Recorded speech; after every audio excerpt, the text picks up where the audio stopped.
Frontline with Kortney Kenny, and I'm Tom Parisi, and today we got a great set of guests.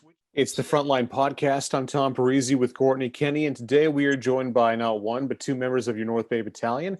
We got Christian Stevens and Kyle Jackson joining us. Gentlemen, we are happy to have you despite the time of day where you can tell how popular we are. You know, in real time, what is it, a Wednesday night? And we got nothing better to do, but hey, it's okay. We're just happy to have you guys along for the ride. So tell me, how was training camp, and what are you guys looking forward to? How was that first preseason game? Yeah, Jacko, you can go ahead first there. It was great to just get back on the ice, see all the guys. No hockey in over 18 months, so just to get back on the ice and play a real hockey game is what it was all about. See all the guys, and just get ready for a good season. Yeah, like Jacko said, like he's been away for the exhibition game, but it was awesome. Like in the room, everyone was pretty pumped up for it. Getting those pregame jitters back in, it's been awesome. But yeah, it was pretty exciting getting the green back on for sure. Was it hard to shake off the rust and actually play a real game of hockey? Yeah, it's been a long time, right? But like all of us been skating for a while now, like getting back into shape and keep pushing and stuff. So yeah, we had a bit of rust at the start of the game, but I think we got our groove by the end of it for sure. How did it feel at the end of it to, it's preseason and all, but to come away with the win? Yeah, it was great. All the guys were pretty amped about that. Just a lot of the young guys, like first game in the league and stuff. So they're pretty excited to get the first win under their belt. But yeah, it was good. All the guys were pretty excited. So it was good to get that first one. Kyle, got to ask you about, Christian here alluded to it a little bit. You're away. Do you mind telling the audience what you're away doing and how that went for you down in Tennessee? Yeah, so right now I'm just in Nashville. Had a couple of days in Nashville, just skated with the team. Got a couple of practice under my belt, and then just headed down to Tampa, Florida for the rookie tournament where I played 3 games. Carolina, Tampa, Florida. So that was just a great experience to, see where I'm at against all those other top players and just play 3 games, put on a Nashville Predator jersey. It's just an unbelievable opportunity. And, I head back to North Bay tomorrow, and I can't be more excited to get back to North Bay. Well, what's better, Battalion green or Nashville yellow? Battalion green, for sure. That's the right answer. That's the right answer. That's what we're looking for. Yeah, that's a good one. But going through that experience, like, have you ever been to Nashville before your current trip, and in Tampa as well? No, never been to both. Nashville it's a great city, the country town, and it's really fun. I got to go out a little bit and just explore the city, and it was great. Did you at all during the camp get to bump elbows with any of the big names on the Predators, or was it just the rookie tournament and everything like that? No, most of the guys were starting to roll in just as we were practicing. They had a couple skates before us. So, all those guys, you can name them, Duchesne, Forsberg, got to see them skate and kind of said hello to them, and it was really neat. Well, I got to shift my focus a little bit to you, Christian. Got to ask. I know I've asked you this before, but on the podcast, I got to ask you this. You were committed to NCAA. What went through your mind when the Battalion picked you, and why did you decide to come to North Bay and forego your commitment? Yeah, like I told you before in an interview last year, but my buddy has a cottage up here, so I was up here a lot of the times in the summer. And when the opportunity came my way to come to town, I thought about it for a bit, but I went with my heart and decided to come play in the OHL for sure. And it's been a great experience so far. Met a lot of great guys on this team, and I'm super excited to be back playing this year. So it's been good. Go ahead, Kortney. Oh, sorry. I was just going to ask, it's a good opportunity to kind of throw some shade at a division rival, but what did North Bay have to offer that Niagara might not have enticed you with?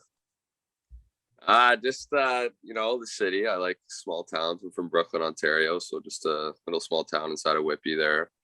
I don't know. I just came up here, love the feel of it, rather than kind of a city in Niagara. And I know how the team likes to play, like really hard and hardworking, and I think that's what my game is. So I think the team fit me a lot better. So I think I made definitely the right decision for sure. They had for that preseason game, they threw a letter on your shoulder. How was that? Anything different? No, nothing really different for me. I've been a leader my whole life, even if I don't have a letter on my sweater. I'm an older guy now, so just be an example for these younger guys, showing them the right systems and working my ass off. So, it wasn't different to me at all. Just giving it all out there. How weird is it for you guys? Because I know, Kyle, you got a cup of coffee with the Battalion for your first year, and then you played your rookie season. And then with you, Christian, you got up and played a couple of games, and then the pause. How weird is it for you guys where you're essentially going into your second full year in the OHL, but you're further along in age than you should be because of the pause? Yeah, I mean, obviously my very first year in the OHL, I was 16, and you get to play along with all these 20-year-olds, 19-year-olds, 18-year-olds. So now we are those guys, and even though it's technically my second year in the league, you don't really see it that way. You just see yourself as an older guy, more experienced, and that's the way we're going to act this year, and be an example for all those younger guys. So it's not too weird. Obviously, it would have been nice to have played a year last year and have that extra year of development, but it is what it is. It happened to everyone, so just gotta go with it. Yeah, like Kyle said, like we both played 2 years of junior too, or Kyle played one, but that you experience a lot in junior hockey as well, in the OJ or the CC where Kyle played. It's all junior hockey, so you learn from a lot of good players in those leagues. Even last year, you learn a lot from Moncada and all them, right? So you try to use that and put it towards the younger kids and try to teach them some stuff that you don't really think about when you're 16. And it goes a long way. So It's a leaps and bounds for a lot of players going from being 16 to 17 and then back into the league at 18 and 19. And I know you guys have made leaps and bounds with your skills, but like, what do you expect around the league? Are you expecting guys to all of a sudden, like, geez, that guy's really good all of a sudden? Are you guys expecting a lot of that? Yeah, I think you'll see a lot more of that this year. Obviously, not playing a year, a lot of people could have put in the work, and you had a choice to either put in the work or not put in the work. And I think all those kids that put in the hard work and all the extra time on the ice in the gym are really going to show this year. And the kids that didn't, it's just they won't make it because this league's a really good league and a lot of really good skilled players, and you gotta work your ass off to be in this league. Yeah, for sure. Just going back to that, like all the development in the summer, like we had 18 months off, so a lot of skill skates, a lot of conditioning stuff, like on the bike or whatever you did, like it's going to show this year, that's for sure. So I think whoever worked the hardest is definitely going to show. On your own team, who do you think, other than you guys, on your own team, who do you think has made the biggest jump so far? Or who might make the biggest jump? Well, we have a lot of young guys, so it's hard to say, but a lot of our defensemen, I think Avery Winslow, a guy who you guys haven't seen yet, I think he made a big jump, and he's going to be a big defenseman for us this year, one of our top D. But I think we have 404s and then 305s, and obviously I haven't seen those guys, but they're really good young skilled players, and I think they worked their asses off during COVID, and they knew they're going to be a big part of our team this year.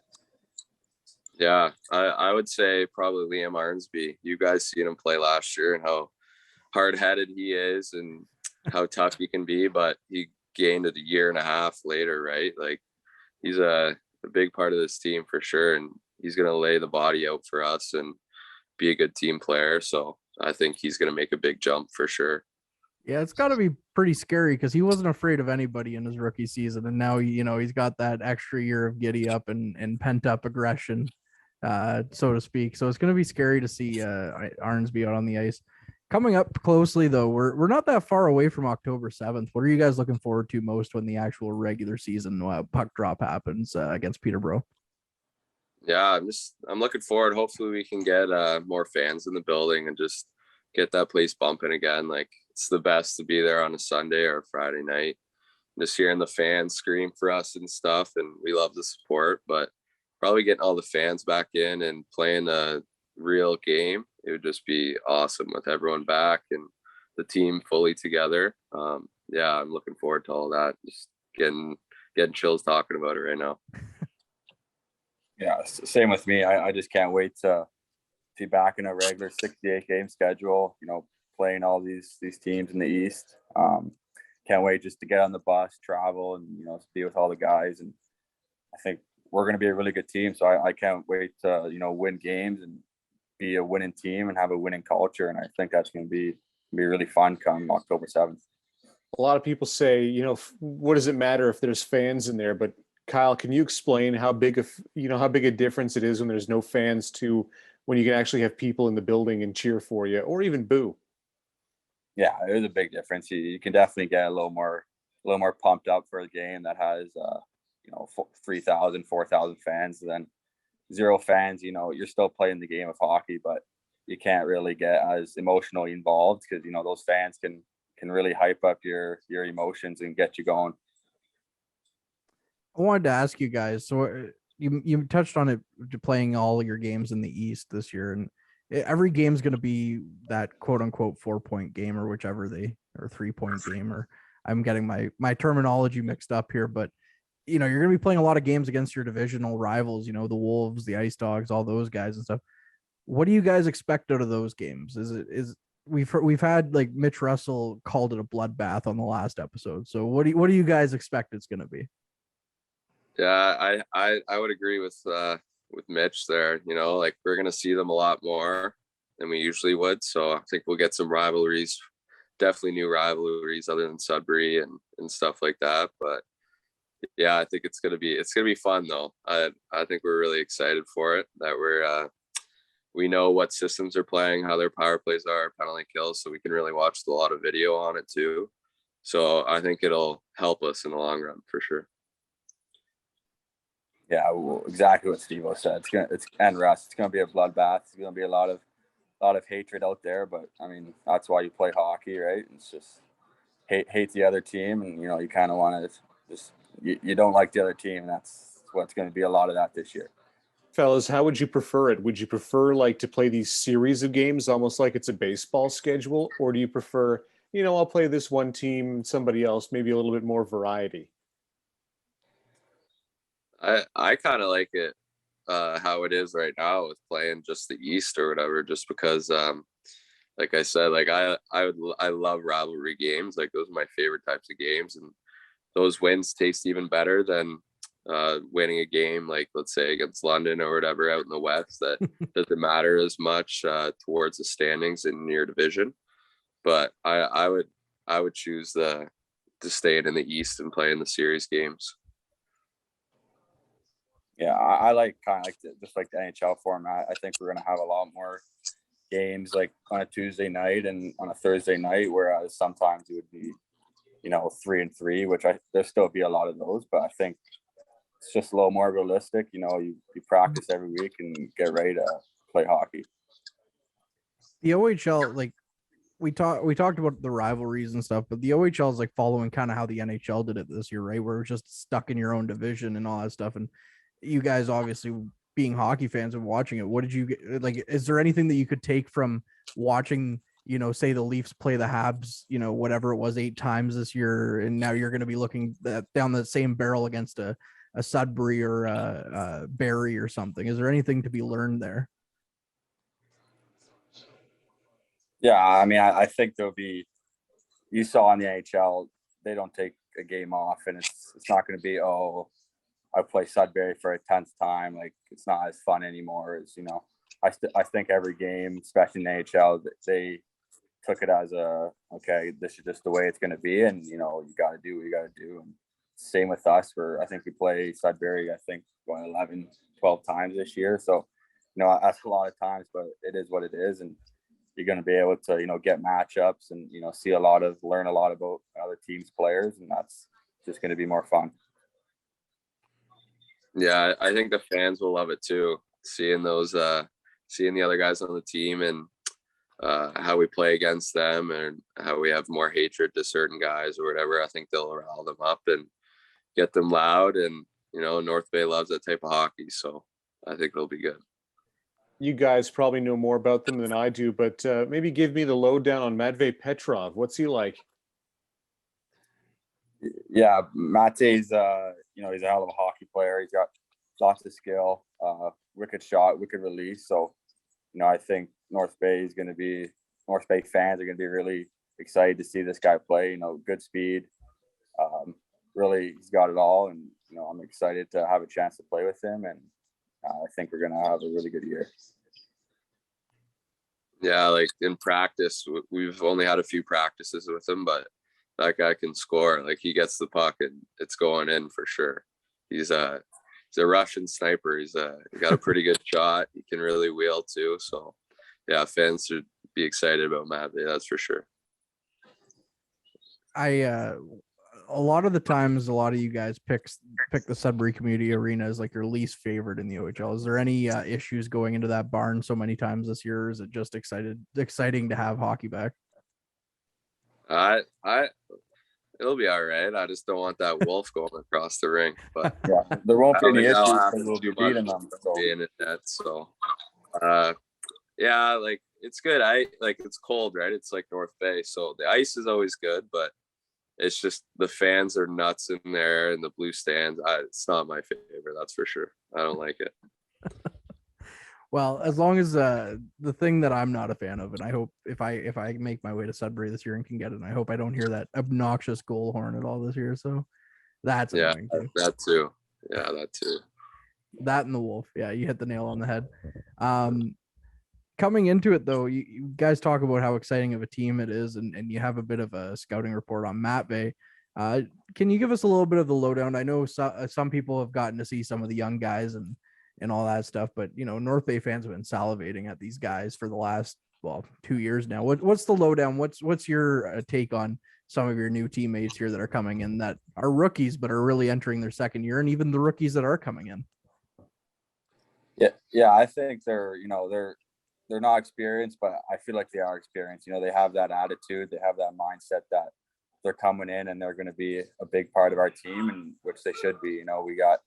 We got a really good mix of young, skilled players, and a lot of them can move. In the back end we got Nelson, who can really move the puck and can skate like the winner. Then Tanias, who is a big, hard defenseman. So it's a good mix, and I think they understand that they are going to be a big part of our team this year, which is going to be winning. And I'm excited to see them develop throughout the year. Yeah, like Jacko said, like they got a big opportunity this year with going in with two groups of rookies there. So I think they're going to get a lot of opportunity to show what they can do. But yeah, like Tanias on the back end, shut down defender there, big D, could hit the body. Dallin Wakely could shoot the puck he's crazy. Like he rips so many pucks. Yeah, I don't know what to say about the young guys. There's a lot of talent, a lot of skill there, a lot of hard work. A lot of firecrackers too. So I'm excited to play with them. So your first full season in the league, and when you Kyle, and when you came in, Christian, the team was at the bottom of the standings and stuff, but it feels like there is like expectations this year for you guys that have seen the lowest of the lows in this league, and then we're trying to build it back up before the pause. What's it like to come into the season knowing that this team could make some noise and fans are excited about it? I love it. I think we got a great group of guys, and they want to win, and coaches want to win, and Coach Houlihan, he has a good system in place, and he loves a winning mentality. So I'm just super excited to get some wins on the board, get some pucks above the board there and fill them up and make playoffs and have a good run. Yeah, well, for me, I think we know we're going to be a good team. We got all the pieces in place, goaltending, the defense up front, the pieces are there, and we understand that. So does the coaching staff, and so we got that winning culture because we should have it, and that winning mindset. And you're not going to go far if you don't think you're going to win. And we understand that we, like I said, have all the pieces, and this is a really good opportunity, a really good year for us to, show people that North Bay can win games and can go far into the playoffs. I wanted to ask, you guys are two of the vets on this team now. What's your message going to be? How are you going to deal with this double cohort of rookies? I know you mentioned you're excited for them, but being the vets and the leaders, so to speak, on this team, what's your message to them? Yeah, I just think it's leading by example. Like a lot of them know, like they're good players, right? But there's a lot of other things that you learn with being in the league for a few years or just playing junior hockey for a few years.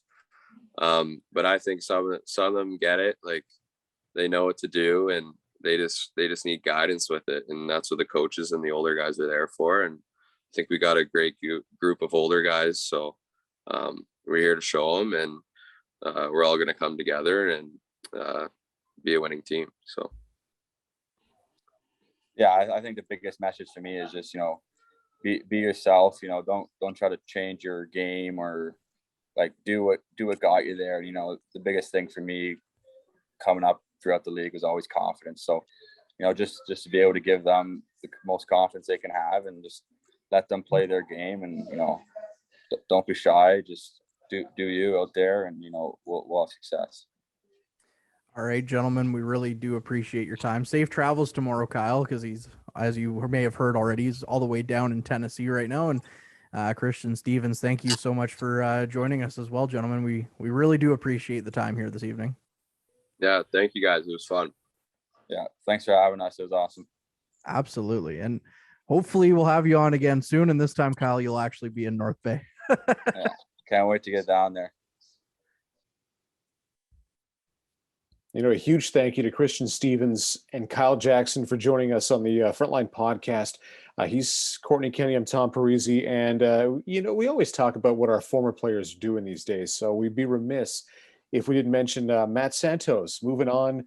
He was done with university. He's going back to the pros. He's signed with the Maine Mariners of the East Coast Hockey League.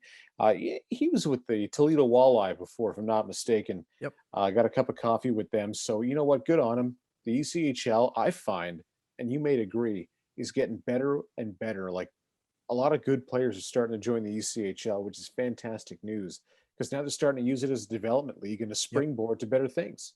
Well, and that's the thing. I remember when the Leafs first became partners with the Newfoundland Growlers, they said that this will be the feeder team for the Marlies, who of course is the feeder team for the Leafs. They were one of the first teams to say we have a 3-tier thing. It's like Major League Baseball where they got AA, AAA, and then the majors. You can essentially look at the ECHL as AA, and then the Marlies and AHL as AAA, and it works. It does pay dividends. I mean, there's a few East Coast players that have made it to the NHL in recent years, and more teams are starting to follow that kind of guideline. And I remember when we talked to Santos back in it's a while back. Yeah, it must have been January or something. He was finishing up school and stuff, and he said, just because I went to school doesn't mean that I'm gonna stop pursuing professional hockey when I'm done. And it's almost as if he was trying to give us the inside scoop early or something, but there it is. So he told us.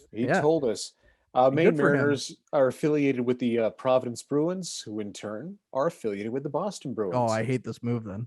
So maybe he joins Justin Brazeau with the Bruins at some point or another. Now also former captain Luke Moncada moving on to, well, he was committed to Acadia University. Like we spread the news in an earlier episode, but now he's moving on again. Kortney signed in Austria in the Ice HL with the Vienna Capitals. Yep. I'd like to get him on and ask him what the heck went down there. Just, school or pros. And like the ice, all these other leagues are getting better and better too, right? Oh, yeah. And I can't wait to see this. Me neither. Well, first off, the league's called the ICHL. That's the greatest league name which in the is world. awesome. Yeah, it's right there. And you know what? This is a guy who got a taste of pro hockey last year with the Cleveland Monsters in the AHL. And I mean, I'm only speculating. I guess he kind of figured, you know what? I liked it so much, then let's see a little bit of the world and go over to Vienna, because that's going to be quite the experience living in Vienna to play hockey. First off, That's going to be beautiful. absolutely. And you know what? Good for him. It's good to see him moving on and doing that. I mean, it would have been great to see him playing university hockey either way, as long as his career's not done and he's not playing hockey anymore. Like, it's good to see what he's doing. And you know what couldn't happen to a better guy. I mean, you know him, I know him. He's a great kid, and he'll go on to do great things with Vienna, and hopefully he can use it to springboard to other things. And like you mentioned, yeah, these leagues over there are getting better and better. I mean, former NHLers are playing in all these leagues now. Like, you know, some guys with some notable names that you even recognize when you start going through some of these teams' rosters. You're like, wait, didn't that guy play? Type of thing. So Luke Moncada's going to go and bump shoulders. The money's good. Guys. Absolutely, the money's good, and you get a chance to play some, professional hockey. Why not? He's young. Go for it. Absolutely. And again, he can always come back to school. Yeah. Like, he doesn't look at Matt Santos. We were just talking about it. You don't have to, commit to one and forego the other for whatever reasons. But I just hope that, maybe when he's making good money, he doesn't forget who his true friends are. We're way down on that list, but that team, as of this recording, the Vienna Capitals have actually played 2 games already in their season. So he hasn't joined them as of yet, but he did sign. And I tried to read their Austrian Twitter account with very, very, very little success, but I made do. Also moving on, we had, I didn't see this one coming, but Matvei Petrov, a 6th round pick of the Edmonton Oilers. We talked about him on the show a little bit with the guys. I had Kyle Jackson and Christian Stevens, but man, he was singing North Bay's praises at the Edmonton Oilers press conference. Yep. I loved it. Yeah, he you know what, and good for him, and that's great for North Bay. He was only here for about a week before he went out to Edmonton. Yeah, and you know what, a lot of the reporters were asking follow-up questions about North Bay too, so it wasn't just, oh, he wants to talk about North Bay. Okay, well, let's move on and talk about Edmonton. No, a lot of the questions were tailored to North Bay. So it was nice to see that. And it was nice to see the Oilers tag the Battalion in the post and all that stuff. And, kind of, hey, thanks for this. And, hopefully you develop our guy pretty well, which I think Petrov will come here and develop wonderfully. It's great to see. And it's a great plug. And I'm excited to see him here finally. After a 1.5 year wait. Well, it shocked us both, but his English is stunning. Absolutely. Although I did hear a funny story that when he first came, he apparently went to Subway, and that's like the worst place to go, right? Because they ask you so many questions. And I mean, his English is great, but I mean, it's not to that point yet, right? So Subway was a bit of an adventure, but he got his sub, and that's all that matters. At the end of the day, you get your sub. Good for you, right? So it may not have been what you wanted, but you got it. Yeah, exactly. But yeah, no, for somebody who, because if you remember, Adam Dennis and when they drafted him in the media availabilities was saying he doesn't speak a word of English. Actually, Matvei Guskov was his translator, and when he was introduced to North Bay media, which feels like another age ago. It does. Like it was only a different podcast name ago. It was. That's the crazy thing. You're not wrong. But yeah, no, for somebody who's only been speaking English, off and on for the past year, kudos to him, because I can't speak a word of Russian. So, moving on. I doubt I could get that far in a 1.5 years. So yes, very good on him. I'm sure he practiced like a champ. Oh, absolutely. I can't wait to see him on the ice and just me neither. Prove why he was taken number 1 and prove doubters wrong why he was taken all the way in that 6th round. And good on Edmonton for finding him. I thought he would go higher. Me too. And while we're speaking about Battalion players, have you seen the pictures of Joe and his Battalion pads at Montreal camp? Oh no, I really do though. Yeah, they're really that must stand out so much. Well, while we're recording this, I'm going to send you the picture right now. but it is perfect because of how much it does stand out. Like it's absolutely insane, the clash of colors. So that's coming your way right now, that picture. The worst part is my phone's upstairs. Oh, never mind. I found a picture online. Oh, there we go. Oh my. One, they look great. Yeah. But two, oh my God. It's like if he was in the jungle dressed as a clown. Yeah. Trying That's to exactly. hide. Yeah. He's a clown dressed in camo, but he still has the clown paint on. That's fantastic. That's fantastic. I love those pads, but yeah, and you know what? Good for him at Montreal camp again. I heard he got invited to the actual camp from rookie camp. Yeah, he did. Yeah, good for Gets him. an extra cup of coffee with them. Maybe learn a thing or I know prices hurt and whatnot, but maybe he'll stick around. Heck, Yeah. Jake Allen's a good goalie too. Yeah, you know what? Jake Allen's a fascinating case study because he was always supposed to be the next guy in St. Louis for years. Like it was a long time. It was almost like Bernier, where Bernier was supposed to be the next guy in LA for a long time, and then just never really materialized. And then next thing you know, the Blues were like, well, we're going to call up Jordan Binnington because we don't really know what else to do. And then, oh, hey, we won the cup. So Jake Allen's rather fascinating. That got completely off. But one other thing I wanted to talk about before we go, I know we talked about this with Matt and Bob on the last episode, but I wanted to get your actual opinion on the record about the Adam Fantilli trade. What do you think of it? It's a lot to give up, but then it's all conditional, right? I think right now all they're actually giving up is a 6th round pick. Absolutely. If he does decide to come, what a great boon. Like all of a sudden, that's just another notch. Yeah. Like above and probably worth what they gave up in spades, because he's supposed to dominate the USHL. He's supposed to dominate NCAA. And if he comes here, I have no doubt in my mind he would be a top player like that. How do you get him to come here? I don't know. That's above my pay grade, which is really easy to be, because if you threw $1 at somebody, you'd be above my pay grade. But it's such a fascinating trade, because Ottawa acquired a player of the same, or Ottawa dealt a player Shortly the same after, kind of way. Yeah. And it's a good gamble to take. Why not? Like, I was just going to say, not only that, but just before this trade, Oshawa traded their first rounder from 2020 as well. And then he committed right away to Niagara. Exactly. Yeah. So I'm not going to hold out. I'm not going to hope anything. I'm not going to hold out hope he's actually going to report. Maybe something changes his mind. If it does, I mean, bam.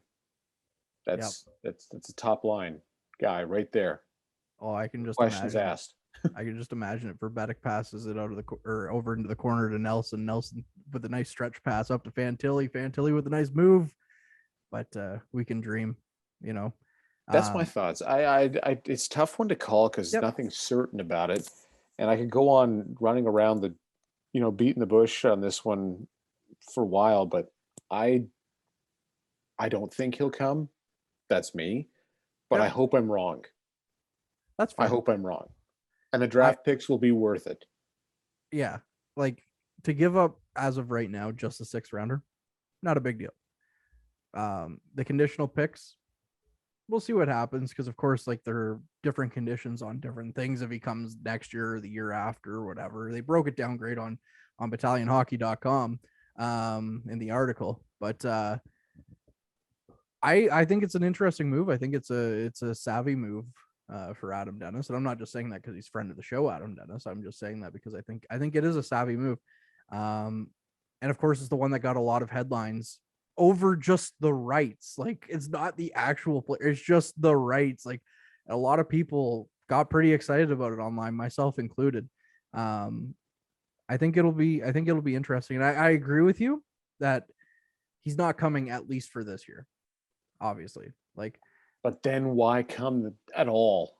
Yeah, I'm a little bit more optimistic that he comes next year. than I am obviously of this year because it's a year from now. And I believe he's past the NHL draft cutoff date anyway, so he would be drafted next year. It would be another year of eligibility. But we'll see. It's interesting to be talking about the scenario in general.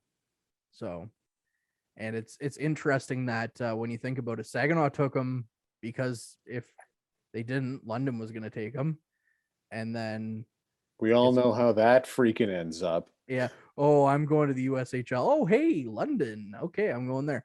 And then it's also interesting because London didn't acquire his rights. It was the Battalion that did. So that also says our green something. Is better. I agree. Although I do like those new green jerseys that they have, not the dark ones, the brighter greens. But I don't.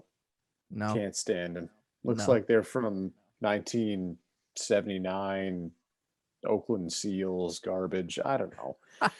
I like the darker green better. That's fair. I like the dark. And yellow is a color I don't like already, but the Battalion have a minimal amount of yellow and way more green, so I'm happy about it. That's fair.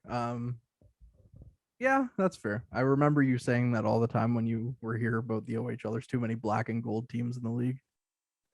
There are way too many. Spice it up, guys. Especially you, Hamilton. You had a chance.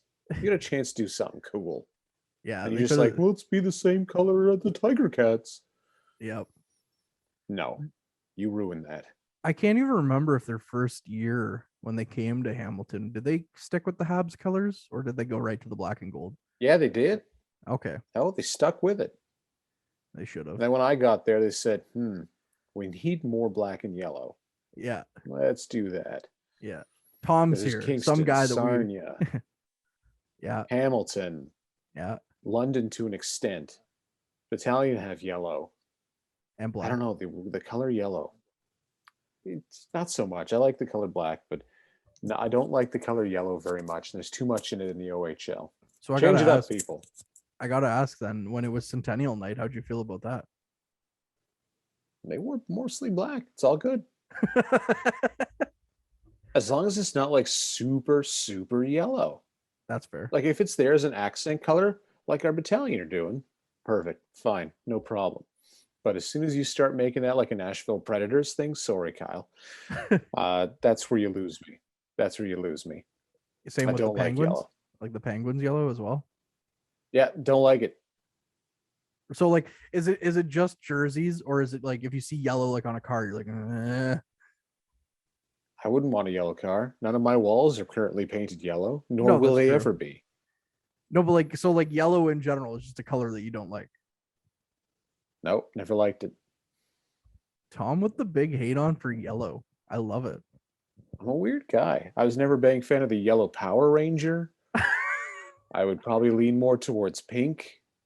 There's no yellow Ninja Turtles, so hooray for that. When I was a kid, Bumblebee, the yellow Transformer, not a fan. So you can see where this is going. Yeah. Well, does it make you feel bad that the yellow Power Ranger passed away? Like the original? I already knew about that.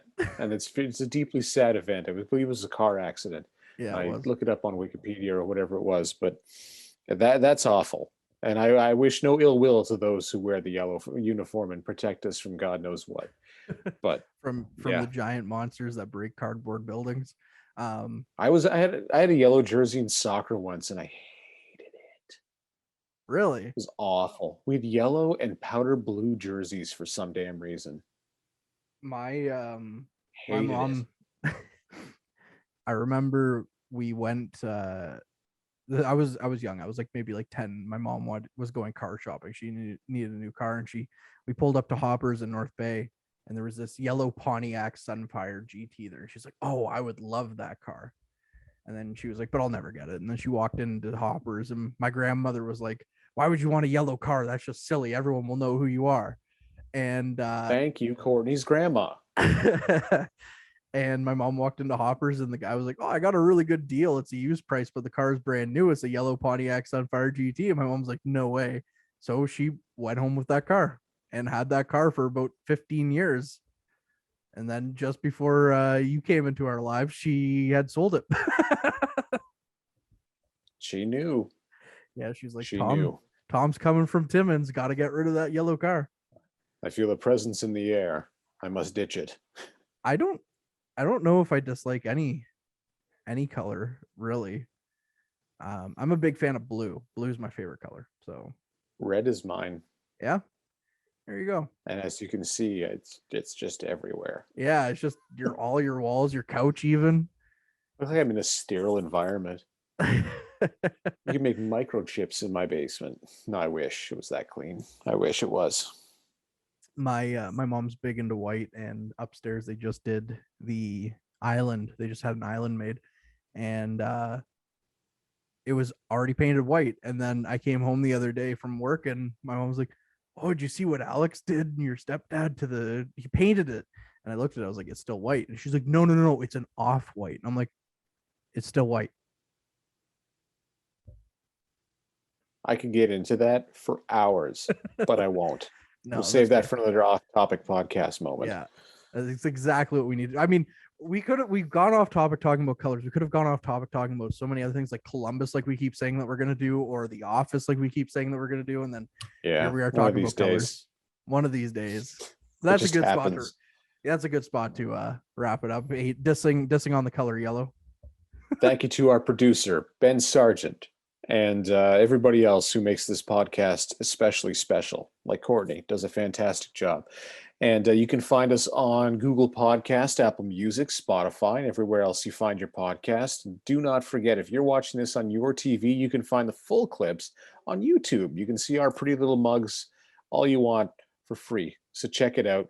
And a big thank you to the Battalion, of course, and check them out on social media and their website, battalionhockey.com. This is the Frontline Podcast. He's Kortney Kenny. I'm Tom Parisi, and this was fun, and we're doing it again sometime soon.